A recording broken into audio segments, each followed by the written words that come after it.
water. But we had. I already Did you finished have mine. caffeine? Okay, Yeah, I had a nitro cold brew. Oh.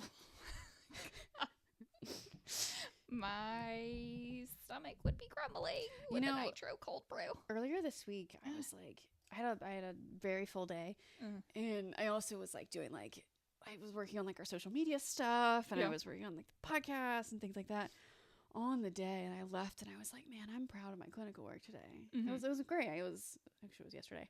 I was like, I'm proud of my clinical work today, and I felt really good about it this week. And I was like, what changed? I said, what made this a good day and a good week? And I was like, it was the caffeine. It was the coffee. But then I was you didn't have. Did you have coffee yesterday? Or was it I had an energy Alani? drink. Yeah, an energy drink. But then I was like, okay, what about caffeine does it? Is it just like the act of it or whatever? But then I was like, oh, my brain works better with a stimulant. One day we'll get an ADHD diagnosis. Well, and here's the thing. I don't feel like I have ADHD. I could be wrong. But like caffeine does do it for me. Well, again, it's hard because it's all under the neurodivergent umbrella, which you do fall under with giftedness. Yeah.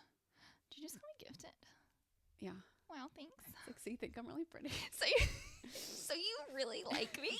You think I'm great? I'm also really glad that you're cool with today's topic because I didn't say anything. I just kind of like...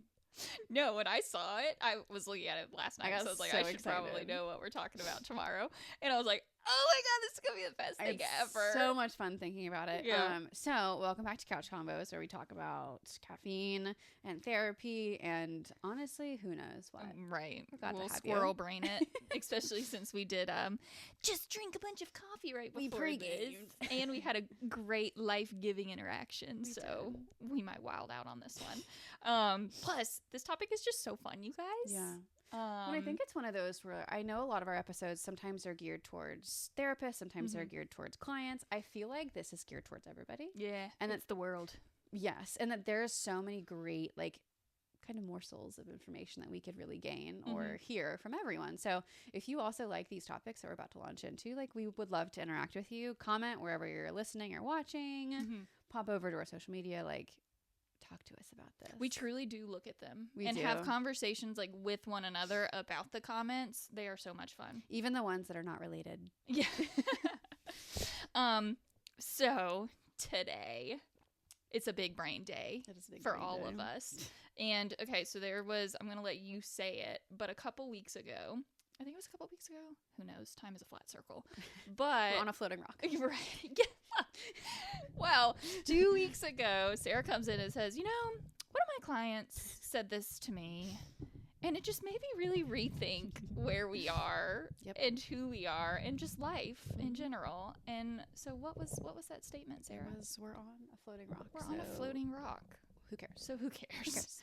And since then, on my Instagram, that's like all I see right now. Yeah. Actually, on Vanderpump Villa thing, one of the guys on there says we're on a floating rock, so who cares? And I was like, is it Marciano? No, it's the only name I know. It's oh man, I can't remember who it is. I only know his name. He has blonde hair. Secret Lives. He's really fun. Okay. Oh yeah, Marciano. Yeah. Wild takes. Maybe one day we'll do reality. That'd be reality fun. TV on here. But with that, the reason that is coming up is because we are talking about generational differences today. Well, because it was one of those where when we were in our education program for getting this degree and becoming licensed, whatever, we learned about ageism. And that's it. Yep. And I think there was, in one of our books, there was one paragraph about providing therapy to geriatric populations. Yeah. That was it. We didn't have anything about kids, right? No, because I remember like we were in classes and we were like, hey, how does this apply to us? Yeah. Or they would be like, yeah, this doesn't apply to you. Yeah. So when we think about it, again, when we are providing therapy across generations, this is just like filed under one of those things of like things grad school didn't teach us, but we could have really benefited from learning. And also things that we utilize every single day. Literally every day. Multiple times a day. Yeah. Like if you're awake, this is happening. Yeah. Currently. Absolutely. And so when we think of generational differences, you know, we've got all the labels, which I have an issue keeping up with the labels. I have the ranges down. Yeah. I saw, where is it? It's somewhere on here, right? But anywho, and that goes into like how we perceive the world, how we talk about the world, how we perceive relationships, how we perceive ourselves, and then also just like therapy in general. Yes. So with Gen Z, which is below Gen us, Z is 97 to 2012. 97 to 2012. So Yeah. we just missed the cusp. Yeah. We're definitely not Gen Z though. No. Our personalities are not even close. very millennial. Unfortunately. I like it, but I like it too. My Gen Z clients really roast me for being a millennial, so. Also, my chat GPT right now gets my millennial humor so much. Yes. Like everything is tapping in and I'm like, you were built for me. The millennial algorithms, they're perfect. They are perfect. My favorite playlist to like walk to, it's called Hot Millennial Mom Walks. Oh my gosh, the amount of Lizzie McGuire that is on that playlist. If you use Spotify, I would send you this playlist because it's one of the best things ever. I need to get on it. Everyone hates me because I'm an Apple girl. But yes, we have our Gen Z clients. Yeah. It's all like pop psychology. It's a lot of pop psychology. Again, we're going to talk in generalizations. Right. There's an asterisk as always. Right. A lot of Gen Zers use pop psychology and they reference like TikTok, Reels, Instagram, Reddit. Yeah. Things I never expected to talk about. Discord. Roblox. Minecraft. Yeah. And that's just saying things that Gen Zers have said. And then like the millennials always talk about like, well, I'm really aware of this. Yes. But very exhausted and burnt out from life because life's just really hard. And then we have the Gen X who, I mean, everything is like intellectualized. Like, let's just, let's understand it. Let's look at it. We're not going to feel it. I want to figure out why. Yeah. But not what. Yes. And then moving into our boomers, which would be our parents. No. My parents just missed the cutoff. So our parents are Gen Actually, X. wait. Technically, my parents are boomers. Which then would mean my parents are probably boomers as well. Maybe my mom, not my dad. It's in 65 to 80. 1965, 1980. That would be my mom. Yeah, so technically both my parents are boomers. Which I see it in some ways, but in some ways they're Xers. But like, you have our boomers who... I'm sure it's different for therapists who are older than us, but those that are in that category of being a baby boomer are typically in therapy because quote unquote someone told them to go, or they feel like they're forced into it, and they don't usually like believe in mental health. I'm sure it's different though for other older therapists. Right. And like none of this we're saying is like bad. No, not at all. More, this is just like, hey, these things are happening within the generations, and like there's mixes in all. Like these are trends that we see. Yes. Like fashion trends. Like, okay, barrel jeans had a moment. I never wore them. That's a trend. You wore a barrel jean one time, and I thought you looked really good in it. No, I thought you did with all. Jeans are just long on me. Oh. It's the short. Yeah. But again, like these are just trends, and also we're going to refer to all of these different kind of generational groups. But a lot of folks don't feel like they fit in their generation. Like we were just talking about our parents. They're cuspers. And so there's like elements of their personalities and their life that looks like boomer. Other times it looks like Gen Xers. We are very millennial. Yes. But others born in our same year are very Z. So again, like it's okay if the label doesn't feel like it applies to you. But in this context, like we're just going to talk about like generational trends, patterns. Right. We're talking nature and nurture. It's not diagnosis. It's not fact. It's just trends. Right. So like when was the first time that working with a client you realized like, ooh, this looks very different than either like what I was taught or what I'm used to? So every time I do an intake, I ask people, what is your idea of therapy? And like, what does therapy look like in your head? Because I just want to understand like someone's worldview and their expectations. Just asking that question makes me realize like, wow, this is different. Because for different generations, it's like, well, I just thought like this was a space to talk, or you're going to be like my best friend who's blunt, or I'm here because you're the expert and I respect you and your expertise, or things like that. It's so different. Or people are like, well, I saw this on TV. Where's your brown leather couch? Yes. your high rise. I was surprised this wasn't in a high rise office with all the windows. Or I'm not like a white man with a beard asking someone about their mother. Who's bald. Yes. Why are they always it's bald? Freud. They think of Freud. Yeah. Which, like, there's so many layers to that. Right. What about you? So I love that because 100% I always ask, like, hey, what do you know about therapy? Yeah. And before it was like, well, do I lay down? Do I? Can. But one thing that I always tune into when someone walks into the room is how they, like, work within the room. Yeah. Like, if they ask me, where do you sit? Yeah. Where should I sit? Mm-hmm. And then I've had some people come in and just, like, straight lay down. And I'm like, okay, that tells me or, like, a few things. Grab a blanket and just be like, I can some take people's my shoes off, crisscross. So, honestly, like, body language. But I think the first time, like, specific incident that I realized, oh, yeah, this is drastically different. Because, of course, if you've been listening to us, we both went to UGA. We were both at the Treehouse, which was working with children. Yeah. And so it was not until after grad school that I even started seeing adults. Yeah. Period. So it was like my first experience outside of grad school. I had an adult, I think that she was like 40, and we were working through trauma. Yeah. And I was like, oh, okay, I'm trained in trauma. We're so trauma heavy, this, all the things. I get it, and I'm like, oh, this is different. Yeah, this is something completely different. And I had to look at her and be like, hey, I just want to let you know that I'm, of course, I'm not fully licensed as of yet. And I checked in. We're taught in school to, like, check in with how you feel about any kind of differences. And so I did the whole check-in of, like, hey, I am in this generation or in this. How are we feeling about that?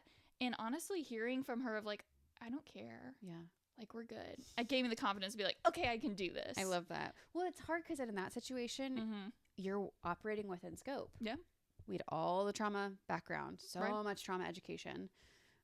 I mean, you're still in scope. Yeah. But it's just that different population. So what population do you feel like stretched you the most early on in terms of, like, the generational differences? Yeah. This actually might come as a shock because of the time we spent working with teens. Yeah. But teenagers. Teenage girls. It's different. In particular. It's different. Of, like, they were saying things that it was the first time I truly felt old. Yeah.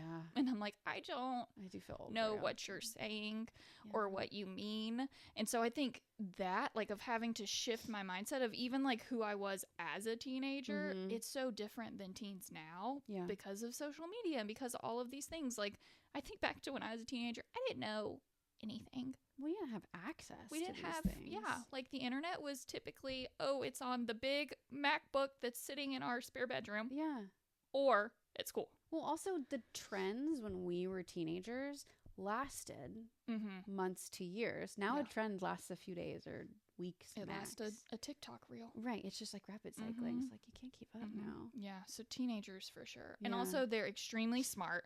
You have to be so creative. Yes. They know a lot of, like, the therapy jargon from TikTok, which is, like, seen as, like, cool. So you overcome this idea of therapy is just a cool thing. Yeah. Whereas there's other sides of teens where it's like, this is terrible. I don't want to be here. Well, and there's also this idea of, like, we don't understand a lot of what teenagers go through. And, like, we aren't close to teenage age anymore. No, we are not. Unfortunately. But we are closer than a lot of other people. Yeah. But there's certain things where, like, these teenagers come in and you're like, the resilience you have, we can't relate. Like, we cannot relate about what it's like to be a teenager right now. No. But we're going to do our best. Yeah. And we just don't share those lived experiences. No, we do not. Yeah. What about you? Mine, I think the population that stretched me the most was working with boomers at the beginning.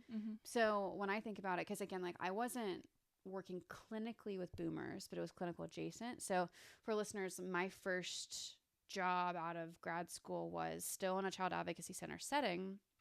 So that means I worked on treatment teams, and every client I worked with would be in the middle of an open investigation about child abuse. And I would work with their care partners. So that included investigators, detectives, sometimes agents, law enforcement officers, the like. And a lot of those people were in different generations. And again, I was very green out of school. I was also in a different region of the state. I was in Western and kind of Northern and Rome, Georgia, where worldviews were a little bit different than mine. And I just remember like sitting down at our like multiple disciplinary team meetings, and no one cared about the child's progress in therapy a lot of the time, because they check in and they would just be like, well, are they going? Yeah. And I would say, yes, and this is what's going on. Or, you know, some of the things that happened in session were really helpful with the investigations too. And, you know, I joined the advocacy center, and I was in the setting, and I was so excited to help with the investigations and like help with justice. And I had all these lofty ambitions, but then I worked with a lot of people in different generations who were like, I just care that their body's in the chair. And it's a their checkbox. Yeah. And it was just like, it just wasn't valued as much. Yeah. That stretched me a lot. And I will say I learned a lot to advocate for myself and my field. Yeah, for sure. So, okay, we've gotten into this, but like, what do we mean? What do we mean by cross-generational differences? And when we look at like generations, they're shaped by so many things. We've already mentioned like cultural norms, the environment, just the world. There's parenting styles, access to information with social media, technology, the internet. There's mental health stigma of like, what do we even value mental health, and is it okay or is it taboo? There's like world events. I mean, COVID, hello. Because like we were like the 9/11 babies. Yeah. We were 9/11 generation. Because we weren't babies, so we were like kindergarten, first grade. Yeah. But now these are like the COVID kids. Which is nuts. Yeah. And then of course technology. And this is even just like, not even just social media, but just technology like in general. And now like AI. Yeah. Oh my goodness. I'm so glad we did not have AI when we were in school, because like I can't even. I saw something imagine. online recently, and it was someone in our generation, and they were like, I feel so fortunate that I was raised in an era where in high school we didn't have smartphones, and we weren't huge on social media, and in college we didn't have AI or vapes. Yeah. Like that's, I mean, we dodged a lot there. We did dodge a lot. Like the most was MySpace. Yeah. And that would be like, ooh, did they change their top 3 friends? Right. Or and that was their like song. It. Or the song. Oh my God, I love the song. Jennifer Lopez. She was on my MySpace all the time. But even things like I saw today, which this is a game changer in my opinion. They now have beta blocker mints. Oh, interesting. So like even just like medication too. Ooh, I know someone that might like. really enjoy that. Yeah. It's in my close circle. I'm gonna look that up. Thank you. You're welcome. So when we think about these different generations, I feel like there's just different themes that we notice in terms of like someone's being. And so for a lot of these like boomers, it's very like privacy and stigma related, and it's very resilience based. It's like we went through all of this, we're still standing. Right. And then you have like the Gen Xers, where it's just like they're independent. They were raised by the survivors. They're super independent, and they're very like self-reliant emotionally. Yeah. Because there really wasn't that much education given. So they had to figure it out themselves. Yeah. Then you move to us, the millennials. Yeah. Very much like trauma informed, insight, burnout, because like we got to keep pushing and be productive, but also we know that it's not good for us. There's also feelings there too. Yeah. We had to learn how to be trauma informed. Yeah. And that like therapy's kind of normalized more with us. Yeah. And then moving into Gen Z. It's very therapy fluent. Very fluent, knows the terminology. And like how we had to learn how to be trauma informed, a lot of their work is like already built in a lot of these spaces, and it's very emotionally expressive. Or not expressive. It's true. And now we have Gen Alpha. And for them, it's very like hyper individualistic. And almost anarchist sometimes, of just like going against the grain. And sometimes like also there's apathy that shows up. But also just so much creativity. My nephews are in Gen Alpha, and I just think about like the birthday parties that I've been to, and I've like watched these kids interact, and it's like, your brains are so cool. Yeah. And also like, you're way smarter than I am. Yeah.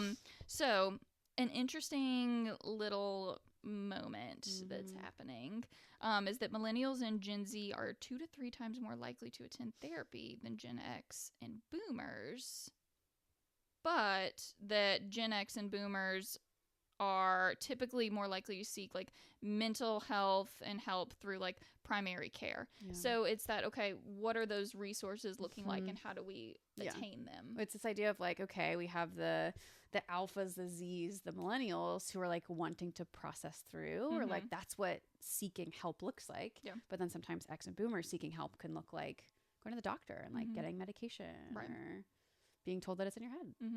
I notice a lot of millennials and Gen, gosh, I always get it wrong, Gen Zs, that they want to do more holistic.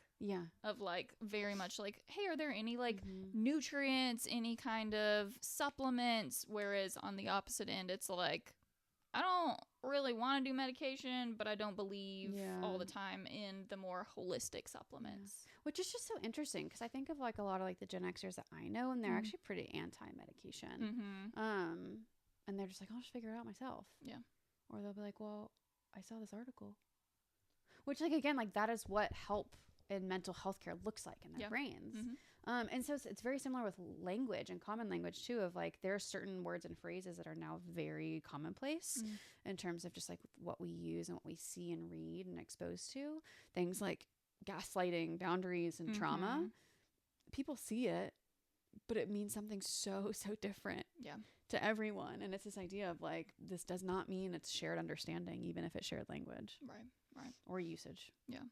And so like, when we think of those words that you find yourself redefining or explaining to clients when they come in, what sticks out to you? Boundaries. Boundaries. Especially just depending on generation or just developmental level. And trauma, honestly, I'd really have to redefine trauma.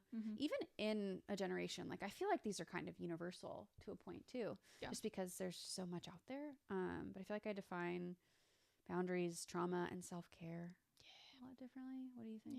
Definitely boundaries. Definitely all of those. But also triggered, especially because triggered now has like essentially an Urban Dictionary definition of just like being mad. It's like, oh, they triggered me. And so we have to check in of like, okay, what does that mean in this situation to you right now? Is this a like, oh, they upset me? Or is this something that, hey, we actually had a traumatic trigger of like, I dissociated and things like that are happening.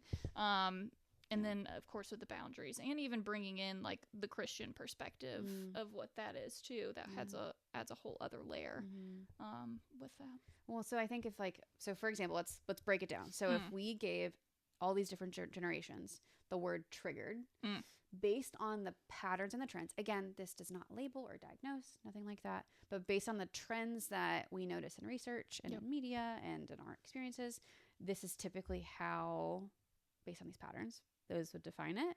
So it would be like Gen Z, when they would hear the word triggered, that would mean something like emotionally activated, overwhelmed. And I hear a lot of Gen Z clients use the phrase, I'm scared. A lot. And that's also like something I have to redefine and ask questions like, about. I fear that. I know that was a big thing. I fear it's that. Like a lot of like, I'm scared. And then for millennials, when you hear triggered, it's typically tied to trauma. It's typically only tied to trauma. And it's used a little bit more selectively than Z's. For Gen X, sometimes you'll see it as like, they see triggered as like maybe too vague and they just don't really like understand what exactly that means, or it seems like it's exaggerated. And then for those boomers, when they hear a word like triggered, sometimes it's like tied to like combat PTSD or like those big world events, and they're only used very, very selectively with those in like law enforcement and first responders, stuff like that. And so, you know, when we think of the term triggered and trauma and just the experience of our emotions, when I saw this stat, and then I was like, what do I make of that? I had to sit with it for a minute. I sat with that one for a hot minute, but I'm interested to hear your take.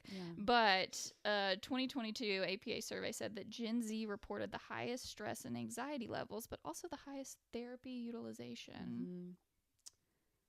I just wonder why that survey exists.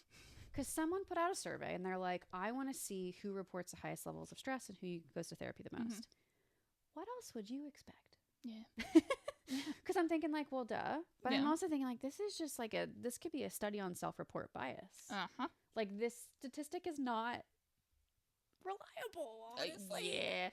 And that's where my head went, is like, interesting that we're saying we're having emotions and then leaning into showing up for those emotions, whereas sometimes, you know, we do other places and spaces move into emotional numbing and avoidance potentially. So then of course, like, hello. Like, yeah, that's like saying, like, yes, the flu is going around and people are going to the doctor right now. Right. Well, and at the same time, I actually talk to clients about this a lot. And especially like my clients who are a little bit older as well, because there's a lot of like minimization of stress, and they don't define stress as stress. Yeah. And I always talk about like, okay, think about when you felt very distressed as a child, and then the last thing that caused you anxiety. And they'll talk about like as a kid, like, ooh, like I got a detention, and then as an adult, I got a performance improvement plan, whatever. Pip. If you were going to hook yourself up to the biometric statistics, you were to just like be hooked up to get biometric stats, your body might show the same kinds and intensity of stress as a child and as an adult. Yeah. Stress is stress. Right. And it could be perceived the exact same. Yeah. But we might not label it as such. So I think when we think about that, when do you feel like has language in session caused just like a total disconnect with someone in a different generation than you, whether you were the therapist, you were the client, like when has language just missed the mark? Yeah. My Gen Zs, you guys, I truly feel like I'm learning a new word every single week. Yeah. With a Gen Zer. Well, and I'm wondering, okay, and Gen Zs, please help us here. Is Urban Dictionary still reliable? I don't think so, because I think Urban Dictionary was created by millennials. Oh, shoot. Because I'm like, like you said, we learn a new word every week, and I'm always looking it up. But I go to Urban Dictionary. How do you look these things up? Right. And like, where do you go? I am not active on the TikToks.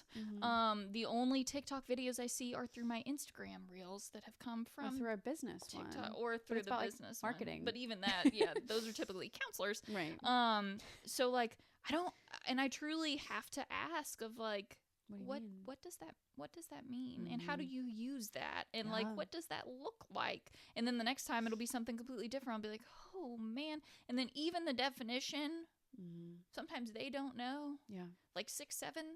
I still don't feel like we are using that the same way based on the same person. Riz toilet. Yes. Like, I still don't understand. I still truly don't get it. So even when there's a definition, I'm like, I'm still not tracking. So yeah, I feel like that's the most basic. Everyone who is probably not Gen Z is thinking like, yeah.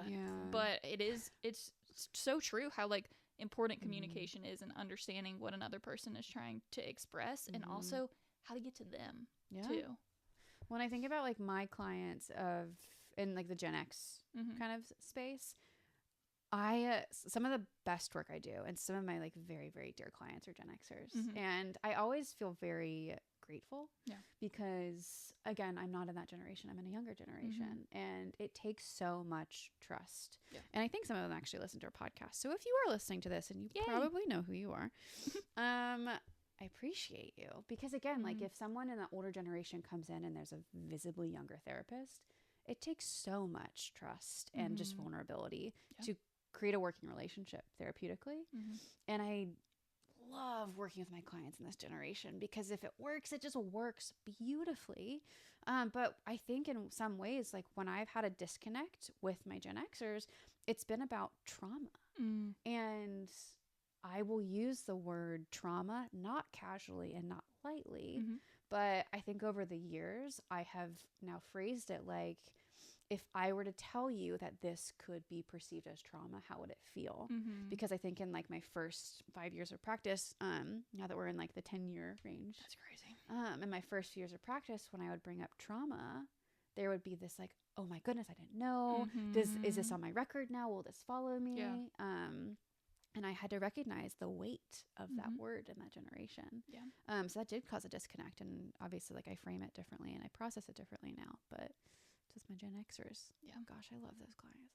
Same thing with like diagnosis of like having a diagnosis or not having a diagnosis can be so impactful too. When we think about, there are a lot of clinical challenges that come from when we are working with someone in a different generation than us. It doesn't have to be the older generation. It could be a Gen Z client or a Gen Alpha in our situation. So anyone that's not a millennial, there's a lot of clinical challenges that can show up when you are operating outside of your generation. And the first one, like we said, is language gaps. Yeah. And this idea of like, a lot of these younger clients are using specific therapy language that doesn't mean what we think it means. And then even older clients that just don't have words for what they're experiencing. And we might give them a feelings wheel and they'll say, what the heck is this? Yeah. Or like, I don't like this. Yeah. Yeah. And then expectations of therapy. Like everyone comes in feeling like, oh, this is what therapy is. And a lot of times it is very black and white of like, oh, I'm coming to you for advice, or I just want to be, you know, validated in what I'm doing, or I just need to vent, or like, are you going to be my bestie, or are we going to do deep processing, inner child work, especially when you bring in people have knowledge of like therapy types too, of like CBT, all of the things. And realizing that therapy is a mix, but it's also, there's some things that are 100% left out. Like the advice giving of, it's not going to be like, hey, come in and I'm going to tell you what you should do. Right. And I think a lot of times people come in with those expectations, and we've even seen that like through research, most dropout, 20 to 60% of dropout from therapy is because the expectations aren't aligning or weren't like expressed in the beginning, and so they're thinking like, oh, this is not what I thought I was getting into. And I think that honestly, that is the role of the therapist, to be very forthcoming about expectations of therapy, to ask those questions. Like we said, both of us ask similar versions of like, what does this look like to you? Do you have any goals? Like, if you think of therapy, what comes up? And the hard part is, as we hear these experiences over and over again, whether it's through things that we hear professionally or we see online, of folks that say like, well, I was 5 sessions in and then I felt stuck with a therapist and it wasn't what I thought or what I wanted. Then they just disappear after a while because it feels safe. Because another one of those challenges is just like your relationship with that therapist and like a respect, a power differential and a power dynamic. Or it's like, okay, if you see a power dynamic, but we're in different generations, are there microaggressions? Are there macroaggressions? Like, what does this even mean? And owning that bias on both sides of the couch. Yeah. Yeah. And so with this, of course, like as a therapist, we're having to look at like pivoting. So what does it look like for you to like pivot in practice with still staying like ethical and in your style? I think, honestly, I would apply this to more than just age. I would say this goes under cultural humility and like cultural competency. So anytime there are differences in identities and multi-dimensional and what's the word? Multicultural? Cross-sectional? Differentiation? Something like that. When there's just a difference in identity, which is pretty much 100% of the time, because you will rarely have someone that's a carbon copy of you. You have to pivot. Right. Again, like you still operate in scope, but I think that's what cultural humility and cultural competency is. It's owning how you show up, what you bring to the table, your own biases and prejudices, doing that work before you even enter the door, and then also seeing where your client is and figuring out what conditions do we make for, one, a good therapeutic alliance, and 2, effective clinical work. Yeah. I feel like that's when you just pivot. Right. What do you think? Yeah. I mean, I literally wrote down always pivoting. Yeah. Of like, there's not a single day that I'm not adapting, even within that session. Hour by hour, minute by minute. Yeah. And it's interesting, and all my therapist girlies out here, I needed to hear this, so there might be one of you out here who needs to hear this. When I was first starting, I had my supervisor, and I literally came to her and I said, I feel like I'm being two-faced and fake. I was like, I'm in session and like I'm switching, I'm navigating, I'm adjusting, all of these things. I said, I feel like I'm lying about like who I am, what I'm doing, all these things. And she's like, okay, well, she's like, obviously let's process that. So we sat with that, and she's like, Caroline, you're not being fake or two-faced. You're meeting people where they are. Yeah. And I was like, oh I guess that makes sense of like, not everyone is the same. So of course, when someone comes in, like you're going to go up and down in even regulation. You're going to see shifts and changes in your world. I mean, you're going to have one person with a presenting concern and a different person with a presenting concern. And then even generational, all the things of like, that's not you being two-faced. No. It's literally you being authentic and meeting that person with what they need. I think that's also just shows, again, differences in generations of therapists. I think the way that we operate is very new age therapists of bringing identities into the room and like pivoting in that way. Because the thing is, there are still quote unquote classical therapists, classical psychologists, psychiatrists out there who in their minds, they are a psychoanalytic therapist. Right. Identity work doesn't exist there. You know, our new research says that it's not as effective if you don't talk about identity work and more of those social and societal factors. But again, if that's how someone brands themselves, that's what they're marketed for, trained in, like that's theirs. It's just so different. Yeah. There's like the one-dimensional versus multi-dimensional, and it's just different. Nuance. So as far as expectation goes, what mismatch do you see the most between client and like therapist? Honestly, what therapy is. Yeah. This idea of like, what are we doing here? Because I feel like I say it all the time of like, actually, we just talked about it earlier today, personally, of like our jobs are wild. Yeah, they are. Like, like some days, like it's clinically relevant to help a client process through what it was like to do their taxes. Other days we deconstruct parts work associated with childhood trauma. Some days we talk about clothing and seams and sensory input. Like there's just such a big mismatch between what therapy is and even like what it could be. Yeah. But I also just think that that's the nature of us as therapists too, and being very integrative and very, very personalized. Yeah. I'd say that of like what therapy is and also the role of a therapist. Of I see so many times them thinking I am the expert meant to guide them on this journey through their life and tell them what to do. Yeah. Of like, you know what would help my life, so tell me how to help my life. And it's like, hey, first of all, don't give me that much power in your life. Of like, I don't even want that much in my own life sometimes. But this idea of like, you're sitting in that chair, you have all the knowledge, you're the one that knows. And it's like, no. We're trained to facilitate a lot. Yeah, like I'm going to help you guide. We have the car analogy that we use all the time of like, you're driving the car, I'm holding the map, blah, blah, blah. But it's the idea of like, hey, I know the questions to ask. I know how to sit with things. I know how to direct, but Skills, I can never tools. Say like, hey, this is right or wrong for you. Right. Like, my goodness, we wouldn't want that moral high ground either. That just feels kind of gross. Talk about taking away autonomy. Feels yucky. Yeah. So obviously, like when we think about intergenerational and cross-generational counseling, like generations collide. It just do be like that. Like we know that. It's just going to happen. Not just in therapy, but in the world. In the world, Every second, every day, generations do collide. And we used to see that in families and family dynamics. And this idea of like, we see it a lot even when we work with like a child or teen, and then we bring parent in sometimes in those like family sessions or like parenting sessions. It's like, yeah, like we aren't all speaking the same language. We could be using the same word, but like not the same language right now.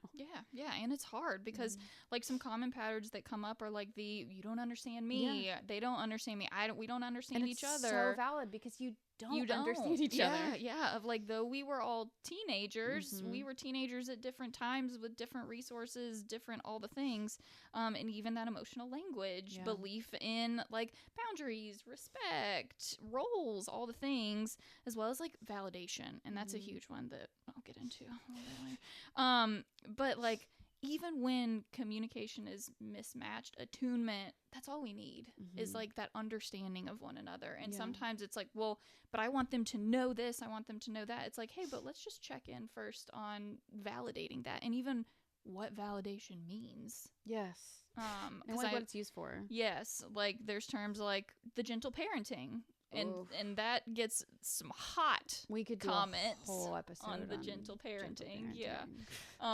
So it's just understanding like those common patterns that pop up and realizing like this is not just a you thing. Like this is the world we're in. When I feel like also like pop culture and social media has only widened that gap between generations, because it will again, we all have algorithms. We're not all exposed to the same thing. Yeah. And so like I could be exposed to trauma and trigger based language, but then like my parents could be exposed to it too, and it says something completely different. Yeah. And it's just kind of, again, we live in a very polarized world, and it's encouraged to be polarized almost, and our systems are encouraging that. But so much of the work that we do, especially with those in different generations, is about bridging that gap. Right. It's a lot. We have to go against the current for a lot with that sometimes. So I say, what dynamics do you typically see over and over and over again in these like mismatched communication patterns? It is that validation piece. Yeah. Of like parents coming into the session and being like, okay, well, this happened. And then we talk about like, hey, how do we meet them with what happened while also maintaining boundaries around like here's safety kind of things. And every time the term validation comes up, I can see like this, the shifting in the seat. It's a somatic response. Yes, because validation a lot of times can translate into that just means agreeing. And a lot of people think like validation equals agreement or enabling. No, it does not. Validation just means like, hey, I hear how you are feeling, and that's important to me. That does not mean that's the end of the conversation of like, I get that. It doesn't justify. Period. No, it's not saying like that was okay, but instead it's saying like, yeah, I hear that. I hear that that's important, and I'm here with you and how that's important. And then there's the next step of moving forward towards values-based decisions and those kinds of things. Yes. So I think it's that understanding that validation does not mean agreement, and it doesn't mean a period. Like that you can't have boundaries and rules and all of these conversations that align with like safety if you're validating. Absolutely. What about for you? So I wrote a few things down of like when working in cross-generational situations, whether this is like me and a client or a client and somebody else, or in family sessions, couple sessions, because again, age gap couples exist, right? And they go to therapy. Yeah. There's a few different things that I see a big gap in. One of them is awareness and action and the roles of these things. Again, some generations are heavy in the awareness, no action, vice versa, or combinations. Huge mismatches there. Another one is facts and feelings. Ooh. And the relationship of facts and feelings, and the fact that feelings are not always a fact. Correct. And what we do with that dynamic. And actually with a lot of families and parenting sessions, I hear a lot of statements like, I feel like this is an argument of fact versus feelings. And the parent feels like they represent fact, and the child is representing feelings. I see that a lot. Yeah. I actually just watched like a debate online recently, and I was like, I feel like this is a debate of facts versus feelings, and it's not effective or going anywhere. Right. And then again, like actually a lot like what you said, I see that difference in validation and solutions and the role of those two things and what they mean and how we use them in a clinical space. Yeah. There's just so much like depth to all of these things. I love this topic, and I think it's such a rich one. And it's just so present, and like it can go so well and help bridge so many gaps and so much understanding towards people and within people. But it can also cause so much conflict and misunderstanding and rupture. For sure. So then that brings us to us of like where we come in as the therapist of, we've already said it, but we are constantly adapting what we're doing, how we're working with. I mean, that's why we literally have CEs is so that we are on top of, we're evolving. Hey, what's the research telling us? What's the world? Is this even relevant anymore? What does this look like? Do we have more information on this? Ooh, it's loud upstairs. Chiropractor's upstairs getting after it. Yeah. So not only just like theory and models, but also just conversation. Like I know I was in session the other day and I did this little thing. Yeah. And one of my clients who is older than me, they looked at me and they're like, what does that mean? And I was like, oh, sorry, that was a clap. It's finger claps. Finger claps. Yeah. And so it's just kind of reintegrating what that looks like. And, you know, this requires like ethical practice, knowing when to refer out. Of like, sometimes I am not up to date and knowledgeable on what is needed. Yeah. And that is okay. As well as like you mentioned before, cultural humility of just understanding like where we're at. Hey, there are differences there. So many differences. And it being okay to say, hey, I'm not sure that this is going to work because of X, Y, and Z. Like, that's okay. The whole point of therapy is that therapeutic alliance. That's the primary component that gets us towards growth and connection and all the things. And if you just don't think you're going to be able to feel it, that's okay. Yeah, absolutely. Also, just awareness. Right? If we're not aware of it happening, check yourself. Then, we're not showing up for it. Language flexibility. Maybe I do need to start getting on TikTok so that I can understand these words and all the things. And then pacing shifts of it not just constantly being like the highlight reels of switch, but recognizing that we do have our style. We do have we need moments of just like slow and calm, whether that's everything going on in the world, whether that's, hey, I'm switching up this model on you real quick. Like that can be very jarring and alarming. Or like, hey, this was a very intense session. Or like, hold on, this part of the session was just very deep. I'm going to pause us right now. Let's do a temperature check. How you doing? Yeah. I had to be really careful about pacing shifts myself because I am so like rapid cycling in my own thought. I just think very, very quickly, and I am just a really divergent thinker.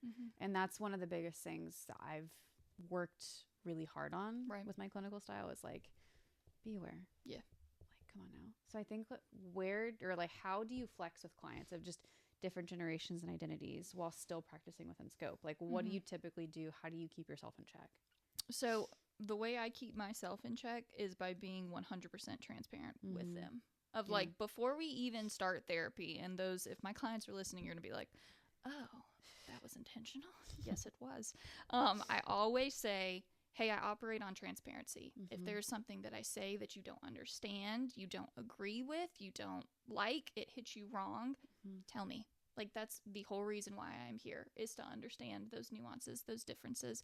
I am human. I don't always hit it on the head. Yep. Like, there's going to be moments of rupture. Let's repair them. It's going to happen. And that's okay. So transparency up front of like, I want you to be able to tell me whatever you need to so that we can work with one another. Absolutely. As well as every single time I say, am I the expert or are you the expert? Yeah. I hear so much, well, you. Of, I am not the expert on your life. Like, setting that expectation and that power dynamic very early on of like, you are in charge. Yes. I am not in charge. If I say something and it's just not the day today, tell me it's not the day today. Like, we might be quote unquote experts on DBT, IFS, somatic work, tapping. We might be experts on these techniques, but we are not the experts of experience. No. Of like life experience. Like, no. Or even experiencing those techniques. Right. Like, there's someone, we were talking about progressive muscle relaxation. They're like, that's actually very triggering for me in this one part of my body. And I'm like, okay, yeah, that's amazing that we know that. It is off the list of like, where someone else is like, yeah, give it to me. Right. And so understanding that like, we have the ability to shift. That's our whole job. Yeah. What about you? So this question reminds me a lot of my supervisor, my clinical supervisor that I worked with for however many years we needed supervision at the beginning. It was like 2 or 3. 2 or 3 something. I credit her so much to this for me because I didn't realize I had a lot of unpacking to do in terms of who I was seeing. Never thought about this because in our whole internship setting, we didn't control who we saw. Yeah. We had no control, no autonomy over who we worked with. We were in training. And then even my first few jobs, even in the private practice space, I also didn't have control over who I was seeing. And I had to realize I was saying yes to every single person that came my way. And my supervisor did a really lovely job of explaining, like, if you're saying yes to everybody, that's a really big concern. And she was like, even though there is technically within scope, she goes, you're so burnt out. She's like, that's not okay for you. And so I had to learn to really check in with myself of these clients with different generations, different identities, and having this, like, it's not personal.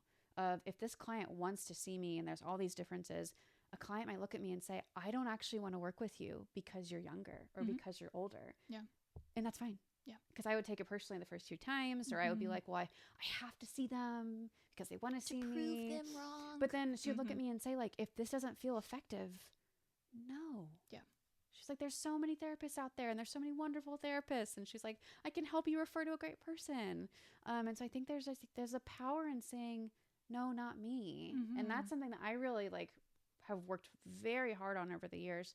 To say like, yes, we would work really well together, or I think you would do beautiful work with a colleague that I love and trust. Yeah. But then even with my own clients, checking in with them. Yeah. And I even tell them like, hey, I'm going to check in with you every few sessions, especially at the beginning of like making sure this feels like a good fit. I always kind of laugh. I said, it's not you, it's me. And I say, I don't want you to feel stuck with me. If you want to, I said, play the field or like look at other therapists. I always check in with them because I don't want them to feel like I'm like pushing them out. I want to reinforce that like they feel good and the relationship is being established. So lots of those check-ins. And like you said, transparency. Okay.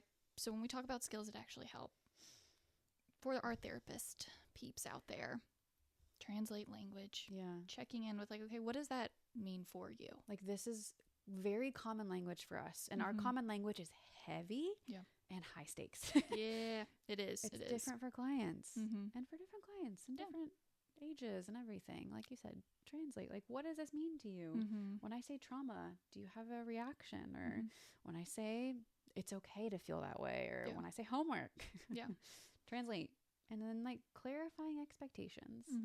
What does therapy look like? Do you want homework? What is homework? Or what's the work outside of session going to mean? Like these are all falling on the therapist, and that's okay. That's just part of our job description. Yeah. And that it's okay for that to change too. I feel like a lot of times they're thinking, well, it only has to be this one way. No, flexibility is actually a huge strength. Right. So being okay with having that flexibility of like, even if the client says like, I don't want to do this anymore. Okay, great. We will shift, or we can refer out, as well as like naming those differences.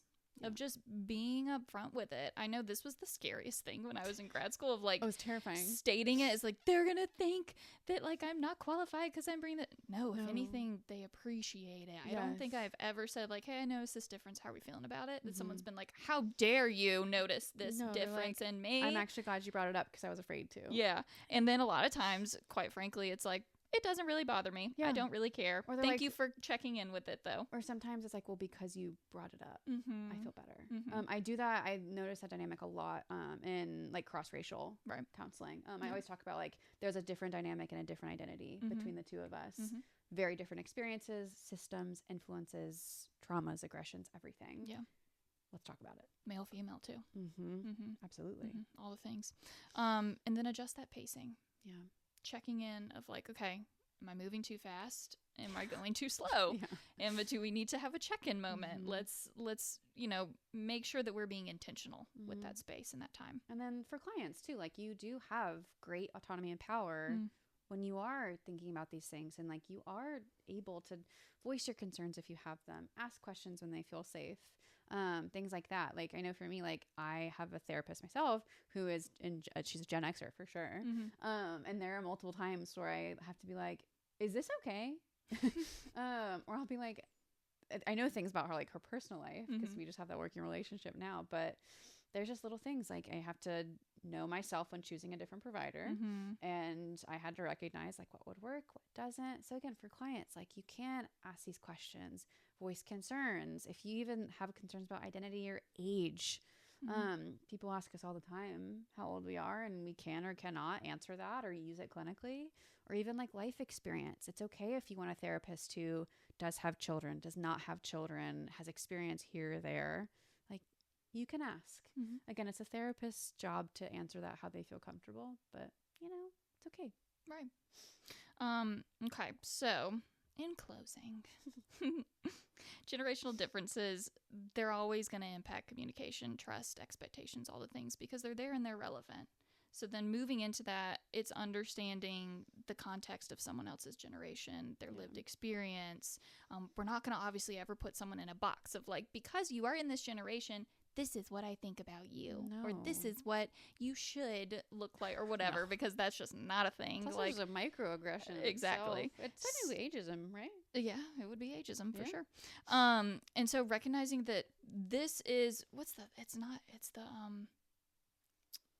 I don't remember. There's like a phrase that I'm going to remember it as soon as we finish this podcast. But anywho, of like, we are not pigeonholing of saying, hey, these, just because you are. Round hole? No, I think it's like, it's the exception, not the rule. Okay, That's what it is. It's the exception, not the rule of like, though we're saying these as generalities. Yeah. I think that's a word. If not, Urban Dictionary. Of like, we're saying these very basic bare bones, but of course, like, there's going to be nuance to this. So we're not saying, hey, you come in and we're going to instantly think this is what this looks like.